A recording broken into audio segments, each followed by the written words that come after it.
c'est top quand même. Je suis contente du parcours. Il y a une satisfaction avec la fatigue, en fait. Ouais, vraiment ça. Ouais. Et même là, juste le fait d'être là, je suis hyper contente. Oui, nous aussi. Je me dis, où est-ce qu'ils m'ont vu, en fait?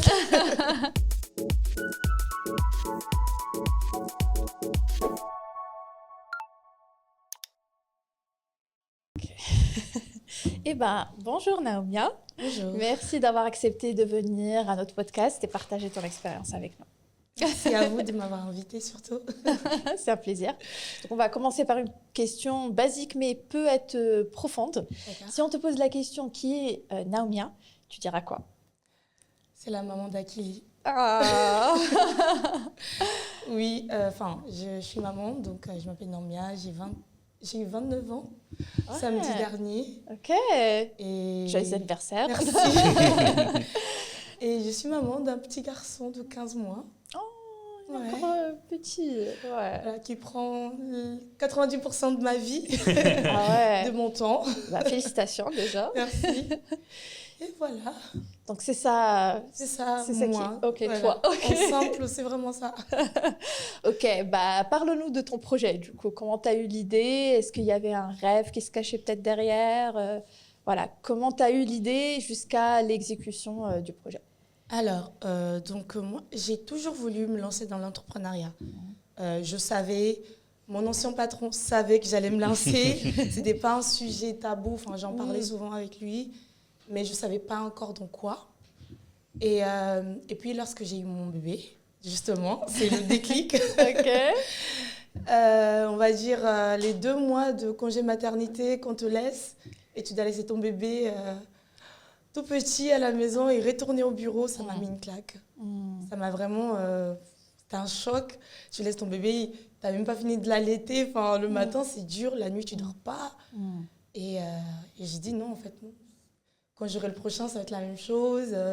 Tous les autres, si j'ai envie d'en avoir 10, ce sera le truc à la même chose. C'est bien. Je compte pas en avoir 10, mais...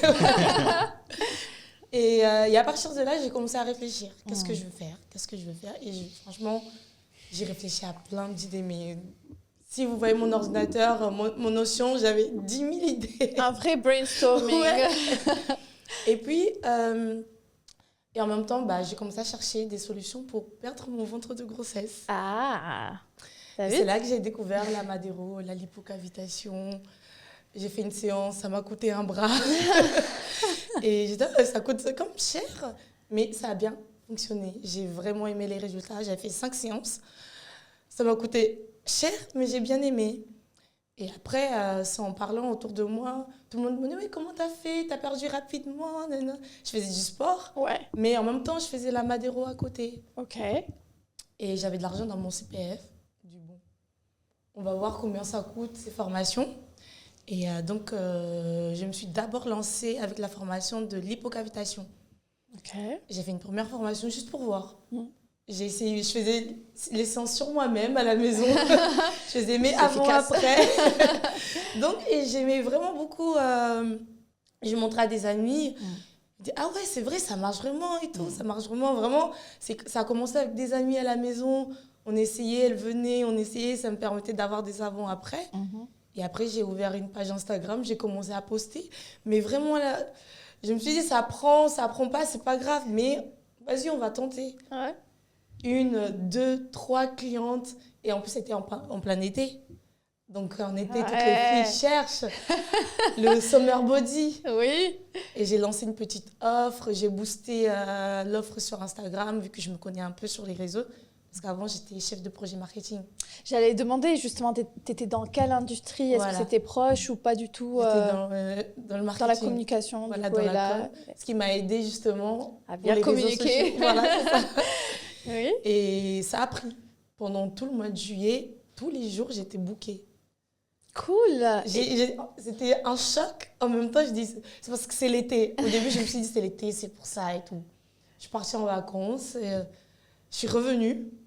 Et ça a continué à avoir de la demande. J'ai fait bon, on va voir. J'ai continué à accepter. Donc, au début, c'était à domicile? Ouais, voilà, j'ai commencé dans mon salon. Et donc, et c'est là que j'ai décidé de faire une autre formation, la Madero. Donc, J'ai fait la Madero pour ajouter donc à l'hypocavitation. T'as commencé par laquelle? La lipocavitation. Ok. Lipocavitation. C'est quoi la différence? Alors, la lipocavitation, c'est à partir des ultrasons. C'est une machine, en fait, qui émet des ultrasons. Et ces ultrasons vont permettre de faire fondre la graisse. C'est le LPG, celle-là, ou pas? Non, ça n'a rien à voir. Comment s'appelle la machine? C'est l'hypocavitation. C'est vraiment ça, l'hypocavitation, radiofréquence. LPG, c'est une autre machine encore, rien à voir. Je connais pas trop le système. On essaie d'apprendre. On découvre des choses pendant le podcast. C'est encore un autre système, mais c'est pas vraiment pas la même chose.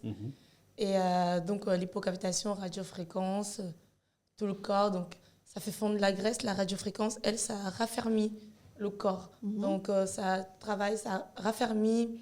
Ça aussi travaille sur les rides du visage. Donc, parce que tu peux faire des séances de radiofréquence sur le visage. Franchement, c'est top. Top. C'est vraiment top. Et la deuxième? La deuxième, c'est la Madero. Ok. J'ai fait la formation de Madero avec le bois, les ustensiles en bois. Ok. Donc, c'est pas une machine. Non. C'est plutôt un effort physique. Voilà. C'est vraiment un effort physique. T'es bien sportive? Ah oui. Alors là, j'ai perdu tous mes kilos. En fait, mes clientes, elles perdent et moi aussi en même temps. Ouais. Et donc, après ça, donc la Madero et ensuite le drainage lymphatique. Oui. Donc, tout le monde en parlait. Je me suis dit, vas-y. J'avais pas les moyens de faire le drainage Renata parce que ça coûte un bras. C'est vrai? La formation? Ouais, là, le drainage Renata França. Et c'est quoi? Qu'est-ce qu'il y a de 6 000 €, je crois. Et qu'est-ce qu'il y a de spécial? En fait, déjà, c'est du marketing. La Renata, c'est beaucoup de marketing. C'est les mêmes... Parce que moi, je l'ai fait aussi. J'ai aussi été faire la prestation pour voir exactement ce que c'était. C'est exactement le même mouvement. C'est un massage, mais la Renata, elle y va. Genre, c'est vraiment des mouvements beaucoup plus forts. Elle n'hésite pas à te griffer. Non, vraiment. Avec peut-être des outils différents? Non, c'est les mêmes outils. C'est vraiment les mains. Ah, les mains. Ah, les mains. Ouais, le drainage lymphatique, c'est que les mains. Mais maintenant, la Renata, elle y va vraiment. Ça fait ultra mal. Waouh! Ouais. Genre, c'est une séance de souffrance, ouais, mais il y a plus de résultats? Oui, tu as plus de résultats qu'un drainage lymphatique classique. Et d'où la renommée, en fait, qu'il y a. Parce que Renata, c'est une brésilienne, déjà pour commencer. Les Brésiliens, ils sont très doués dans ça. Et ce qui fait que... donc, j'avais pas le moyen de faire la Renata, donc j'ai fait la classique. Et ensuite, je suis restée sur donc tout ce qui est corps, séance corps. Et ensuite, le mois de septembre... Octobre, et ça, c'était quand tu m'as dit l'année dernière. J'ai commencé au mois de juin de l'année dernière. Et le quand mois de on est arrivé, septembre, octobre, j'ai commencé à m'intéresser au son du visage. Parce que le corps, l'été est fini. What's next? Voilà, c'est ça. L'été est fini, il y a moins de demandes. Les filles, il commence à faire froid. Personne n'a envie de venir se mettre en sous-vêtements et se faire masser. Oui. Donc, j'ai commencé à regarder les séances du corps. Donc, hydrafacial, qui est très tendance jusqu'à présent. Donc, c'est un son du visage hydratant en profondeur. Le peeling aux algues. Donc, peeling en hiver, ça a fait un carton. C'est vrai? Ouais. C'est vraiment très demandé en hiver parce que il faut pas s'exposer au soleil. Voilà, donc donc les gens, ils la majorité des soins de le faire en hiver, mais vraiment, il y avait 2 semaines, j'avais que ça et tout ça que chez moi. J'étais toujours à la maison pendant que je faisais tout ça. Et ensuite, j'ai rajouté le dermaplaning, l'exfoliation avec la lame. On enlève les peaux mortes avec la lame et tout. Et ensuite, je suis partie à Londres, histoire juste de faire... Je suis partie à Londres. J'ai fait la formation micro-needling. Je suis partie le faire à Londres parce que ça coûtait moins cher. J'avais plus rien dans mon CPF. J'étais ruinée. Donc, il fallait trouver des stratégies pour payer moins cher. Et à Londres, les formations, mais rien à voir ici. Rien à voir avec les prix en France.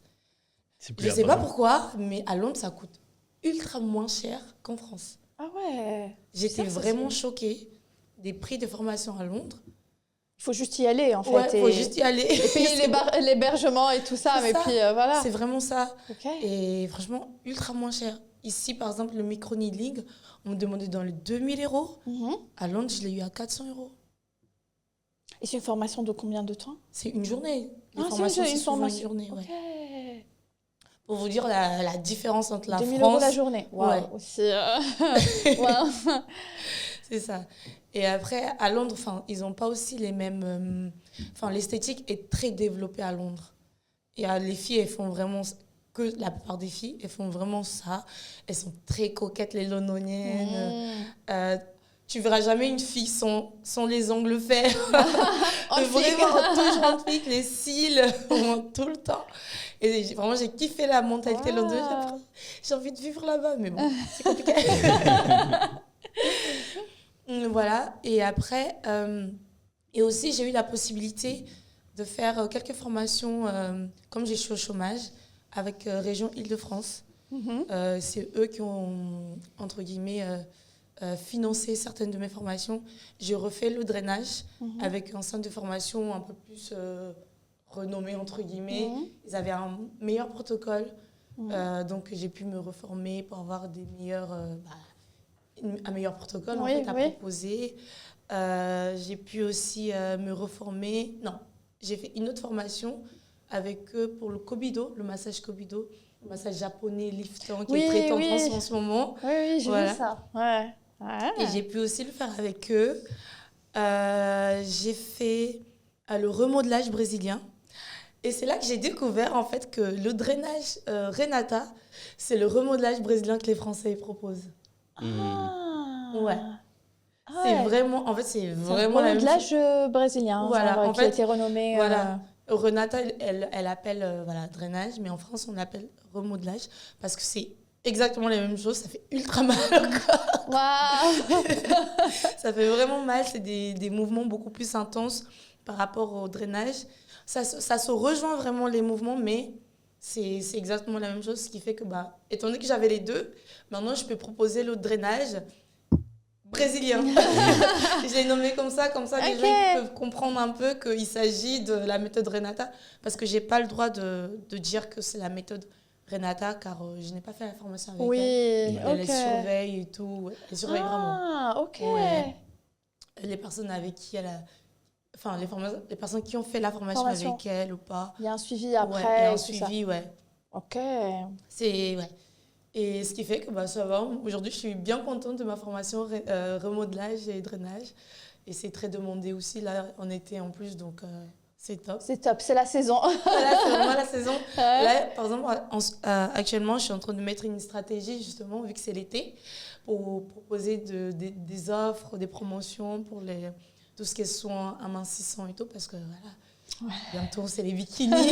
C'est ça. Tout le monde va être en bikini. C'est le summer body. Voilà. Donc, voilà un peu mon parcours. Et oui, et aussi, maintenant, j'ai un local. C'est ce que j'allais demander, voilà, j'ai un local. Oui. Depuis quand depuis janvier. Ok. Donc, le local, j'ai eu au mois de janvier, mais les clés, je les ai eues au mois de février parce qu'il y a des travaux et tout. Clairement. Voilà. Mais voilà, depuis février, je suis installée dans mon local. C'est un espace coworking à Saint-Denis, beauté. Donc, on est plusieurs et tout. Mais vous venez, vous voulez faire les cils, les ongles. Waouh, je savais pas qu'il y avait des coworking. Si, il y a les... Ah ouais. C'est vraiment top. Des fois, moi-même, j'ai envie de faire les ongles. Je vais taper chez la voisine, mettre la place. Trop bien. Et c'est vraiment top. Il y a plusieurs. Il y en a qui viennent souvent que les week-ends. Certaines vont juste louer à la journée. Moi, j'ai pris une location une location longue durée parce que je reste vraiment là-bas. J'ai pu m'installer. En plus, c'est un package qui est mieux. Voilà, c'est ça. J'ai pu personnaliser les lieux. Et voilà, c'est top. Trop bien, trop bien. Ouais. Ok, félicitations. Merci. C'est très bien. Du coup, parle-nous des challenges justement que tu as eus, que ce soit au moment où tu as commencé ton projet à domicile ou quand tu as lancé le local. Quel était le plus gros challenge, tu dirais? Le plus gros, je pense, c'était le financement au début pour acheter du matériel. Les matériels, ça coûte cher. Là, à l'époque, quand j'ai passé la formation de l'hypocavitation, la machine, elle était à 500 €. Bah oui. Ouais, aujourd'hui, la machine, elle est à 100 €. Waouh. On voyait un peu le gap du prix. Et ouais, c'était un budget. J'ai de la chance d'avoir un compagnon voilà, qui, on va dire, comme on appelle chez nous, l'amant de la banque. Ouais. Au moins un voilà, support. Quoi. Voilà, c'est Ouais. vraiment un vrai support qui, financièrement, il m'a beaucoup aidé pour acheter le matériel. Même sur les temps, par exemple, au début, j'avais pas de crèche pour mon bébé. Donc, je travaillais avec mon bébé au début. Le pauvre, il a appris. C'était l'assistant. On l'appelait comme ça. Oui. Et c'était cool parce que mes clientes, c'est des femmes, Oui. c'est des mamans. Bah, elles donc elles comprennent. comprennent. Ouais. Elles comprennent. Et j'ai de la chance, vraiment, j'avais pas un bébé, pleurnichard. Mais vraiment pas. Je le posais sur sa balance. Il était intéressé par le boulot, ouais, en gros. Voilà. Il disait rien, il était calme. Vraiment, j'ai pas eu de problème en mode je dois le porter. Non. Ouais. Ça a pu arriver, mais... Rare. Ouais, rare. J'ai vraiment eu de la chance de ce côté-là. Mais ouais, travailler avec un bébé, c'est pas simple. N'empêche, même s'il était calme. D'avoir un partenaire depuis le... Voilà. Ouais, les financements, au début, c'est compliqué parce que c'est toi et toi seul. C'est vrai. Tu travailles plus. Je touchais le chômage au début, donc... un peu compliqué. C'est pas énorme pour l'emploi. Ouais. Et donc voilà, on a dû faire quelques sacrifices. Et aujourd'hui, je suis contente des sacrifices qu'on a fait parce que ça nous a permis d'être là. Oui, c'est vrai. Ça nous a permis d'être là. Mais vraiment, le challenge au début, c'était le petit. Pas de crèche. Est-ce qu'on va avoir une place à la crèche plus tard? C'est vrai. Et le financement, et aujourd'hui, ça va. Il est à la crèche là actuellement. Ah ouais, très bien. Il est parti. On a une place à la crèche, il avait 7 mois quand même. Il est parti à la crèche, il s'est bien adapté. J'avais peur qu'il ne s'adapte pas aussi. Mais franchement, ça va, il s'est bien adapté à la crèche. Ça se passe super bien. Et ensuite, j'ai pu économiser avec ce que je gagnais avec les clientes pour faire d'autres formations.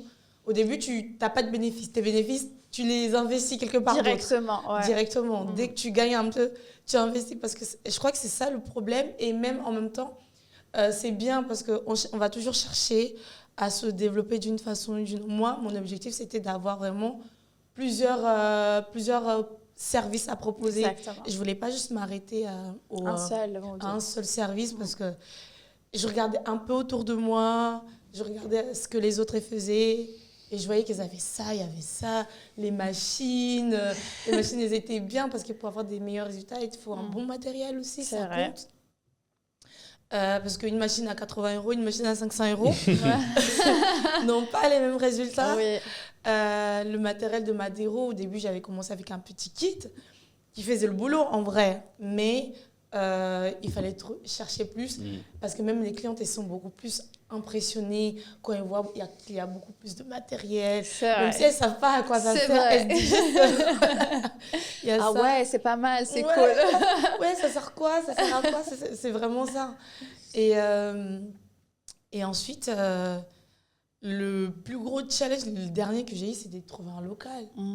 C'était dur. C'était dur. Parce qu'au début, je voulais avoir un local sur Paris. Trouver un local sur Paris. Un cardio. C'était cardiaque. C'était vraiment très cardio. Les prix sont horribles. Vraiment. Tu regardes, tu dis, mais je sais pas, je vais vendre un rein peut-être. J'ai trouvé... Après, j'ai trouvé des très bons locaux. Mais les conditions qu'ils demandaient, c'est des 3 mois, des 3 mois de loyer en avance. Et j'avais même trouvé un dans le 19e, je crois. Je sais plus, mais c'était sur Paris. Au niveau d'une porte sur Paris. Et il était top.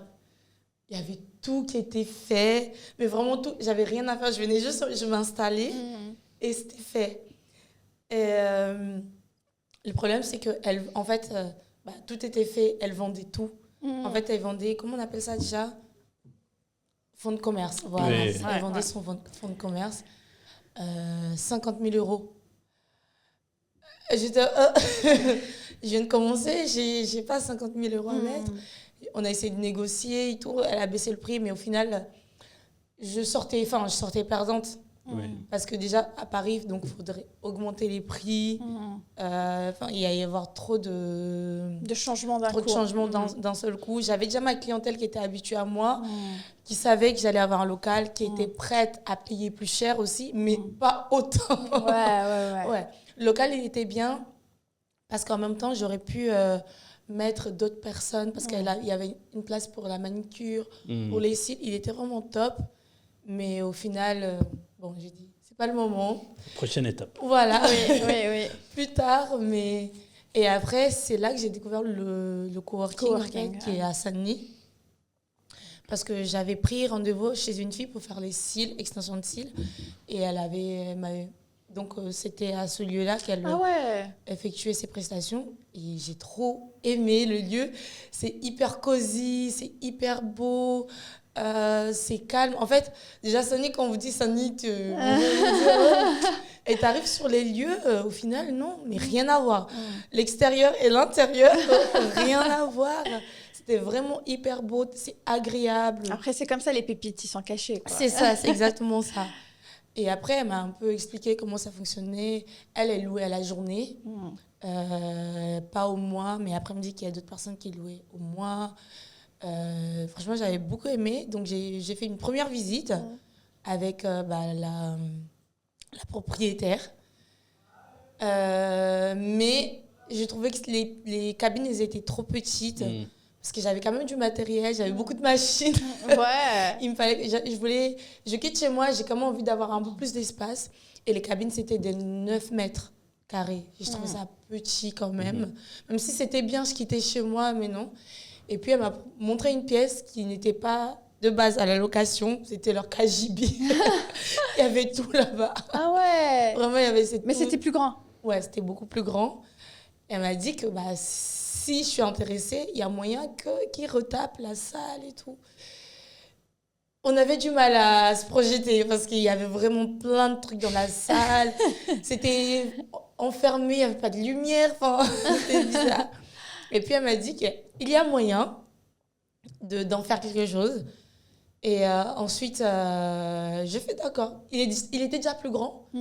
Et le tarif était aussi intéressant. Il était intéressant, mais il était plus grand.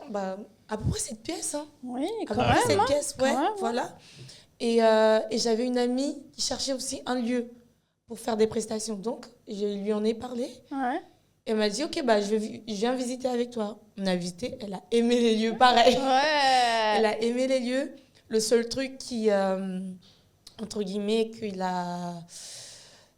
ça l'a empêché un peu de se projeter. En même temps, elle hésitait un peu parce qu'elle habitait loin. Elle habite à Issy-les-Moulineaux. Issy-les-Moulineaux, Saint-Denis, ça fait quand même un trajet. Oui. C'est hyper long. Mais elle a dit, on va réfléchir. On a réfléchi, on en a parlé. Et puis au final, elle m'a dit, bon, vas-y, on y va. On y go.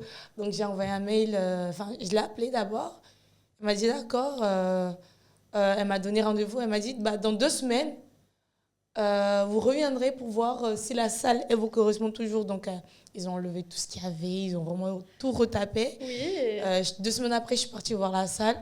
J'étais en mode waouh, c'était plus la même chose. Beaucoup plus lumineux.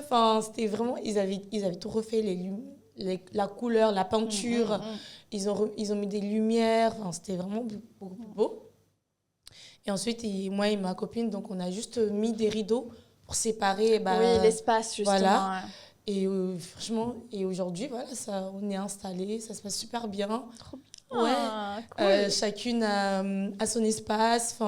On s'est bien entendu dès le début. On a posé vraiment les bases pour qu'il n'y ait pas un jour on se réveille. Non, moi j'avais pas dit ça. On se connaît entre filles. Oui. Au début, on est hyper contente et puis au final, moi tu m'as volé ma cliente. Non, et ce qui est bien, c'est qu'elle elle propose d'autres services et moi je propose d'autres services. Donc on peut pas se voler des clientes et on est beaucoup plus complémentaires. Et ça, c'est vraiment top de travailler avec quelqu'un. Et il y a voilà, c'est ça, vous complétez. Il y a cette entente-là. On avait peur que ça gâche un peu notre amitié aussi. Ouais. Mais on a su trouver le bon équilibre. Trop bien. Et aujourd'hui, franchement, ça se passe super bien. Trop bien. Trop bien, bah cool, beaucoup de bonnes choses. Ouais. Trop bien, donc j'aime bien comment tu as détourné le challenge en une opportunité que finalement ça s'est bien passé. Ouais. C'est trop bien.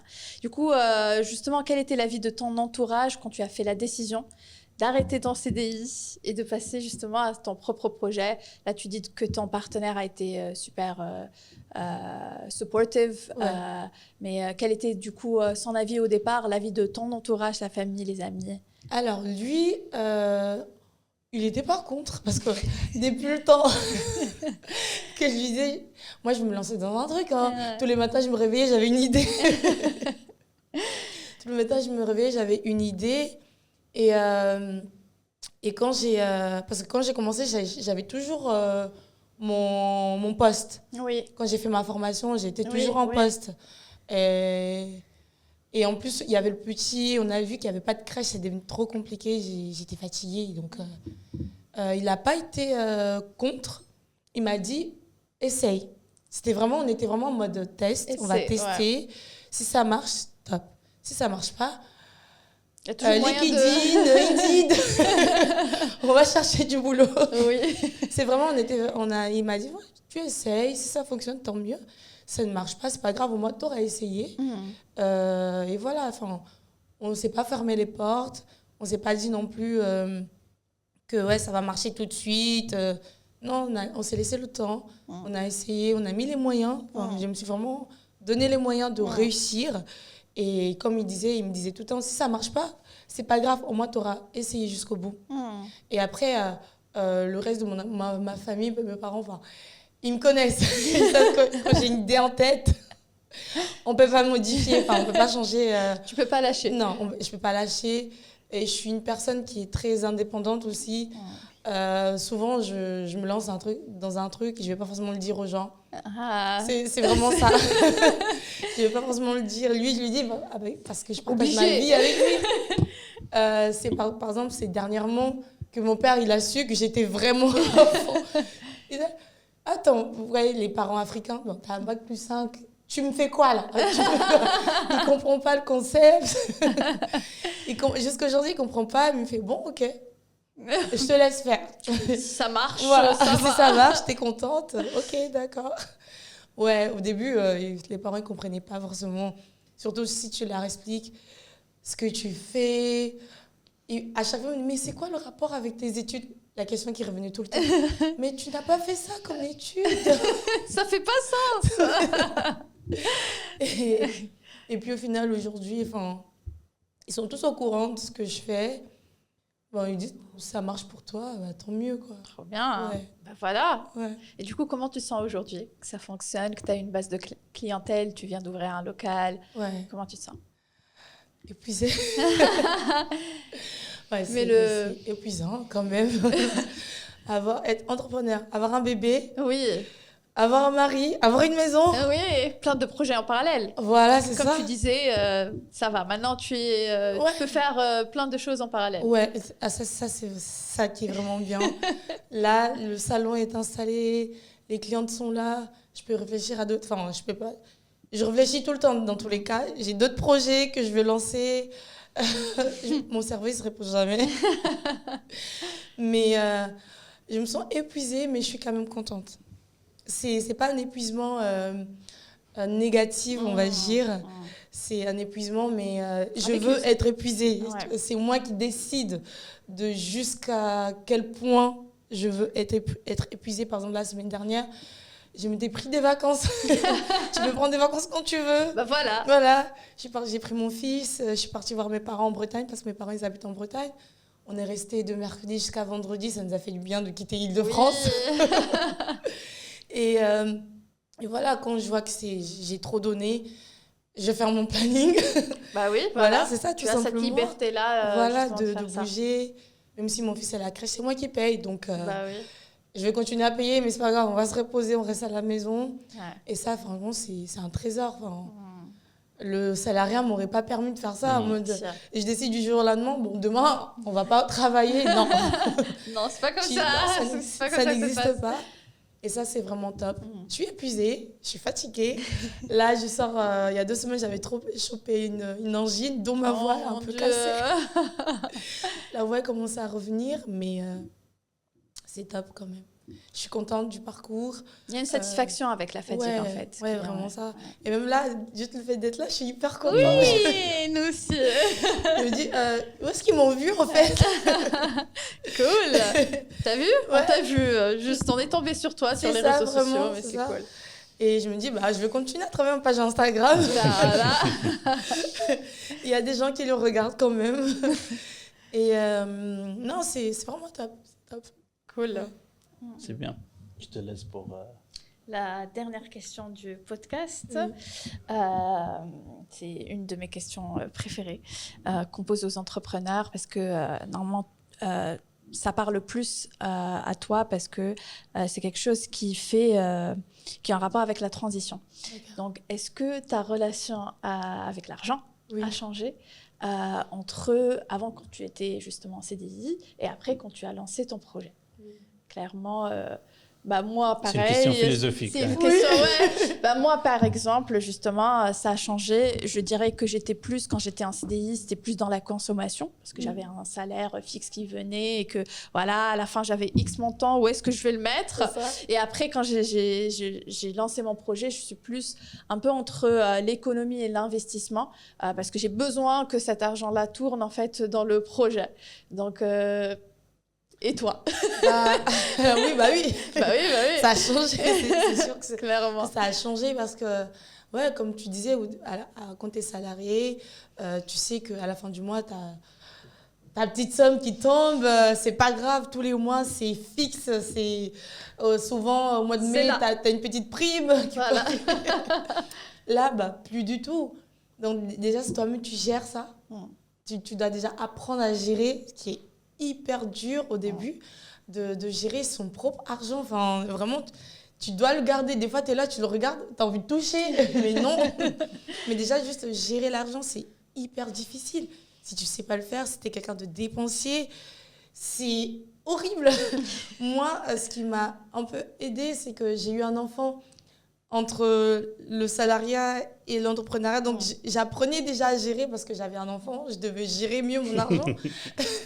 Ce qui fait que aujourd'hui, aujourd'hui, je ne peux plus acheter comme je veux. Genre, la dernière robe qui est sortie à Zara, je l'ai trop aimée. Je peux plus. Ça fait longtemps que je n'ai pas fait de magasin. Ouais. Ah oui, donc... oui, mon rapport à l'argent a changé parce qu'aujourd'hui, je ne veux plus, entre guillemets... comment dire ? Je cours derrière l'argent, oui, certes, mais je veux aussi que l'argent travaille pour moi. Je veux vraiment, en fait, que l'argent pour lequel j'ai couru, là, je vais le mettre quelque part afin qu'il travaille pour moi, après qu'il revienne. Tu vois, c'est vraiment un petit cycle que j'essaie de mettre en place pour, entre guillemets, à la fin du mois, de ne pas sortir perdante. Donc, on est obligé d'économiser, on est obligé d'investir, on est obligé d'attendre pour se faire plaisir. Tu as envie de faire un truc, tu attends. Non, tu as la règle des 3 mois ou des 3-3, donc tu attends 3 mois avant de te les acheter. Donc aujourd'hui, déjà, tu deviens beaucoup plus économique. On change. Ah oui, on change totalement. L'argent, je vois plus l'argent de la même façon. Je vois plus l'argent comme un billet de consommation, en fait. Je vois plus ça un billet d'investissement. Aujourd'hui, l'argent, pour moi, c'est vraiment pour investir. Tout l'argent que je gagne aujourd'hui, j'ai investi. Je me dis que demain, ça va payer. Aujourd'hui, je ne vois pas.